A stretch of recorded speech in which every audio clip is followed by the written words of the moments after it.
Hello குட்டீஸ், மற்ற அனைவருக்கும் வணக்கங்க. இங்கே பாருங்கள், பொன்வண்டு. குழந்தைங்களாம் இந்த பொன்வண்டு அதிகம் பார்த்துருக்க மாட்டாங்க. கிராமப்புறத்தில் இருக்கிறவங்களுக்கு தான் அதிகமாக பொன்வண்டு பற்றி தெரியும்.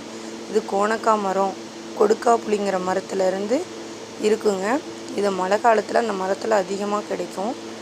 இதை எடுத்து வச்சு நாங்கள் நெருப்பட்டியில் வச்சு முட்டையிடுன்னு சொல்லிட்டு வச்சுருப்போம். ஆனால் அது முட்டையிட்ட மாதிரி எங்களுக்கு தெரியல. ஆனால் அதை வச்சுட்டு ரொம்ப விளையாடுவோம், ஜாலியாக இருப்போம். ஆனால் மறுபடியும் மரத்தில் விட்டுருவோம். அது கொடுமையெல்லாம் பண்ண மாட்டோம். நிறைய பேர் நூல் கட்டி, அதனுடைய கழுத்தில் நூல் கட்டி அதை பறக்க வைப்பாங்க. அது எங்களுக்கு பிடிக்காது. இது கொஞ்ச நேரம் நாங்கள் அப்படியே கையில் வச்சு ஜாலியாக விளையாண்டுட்டு மறுபடியும் அந்த எங்கே எடுத்தோமோ அந்த கோணக்காய் மரத்துலேயே கொண்டு போய் விட்டுருவோம். ரொம்ப அழகாக இருக்கும். குழந்தைங்க எல்லாம் தெரிஞ்சுக்கிட்டுங்கிறதுக்காக தாங்க இந்த வீடியோ போடுறேன். நீங்களும் பாருங்கள்.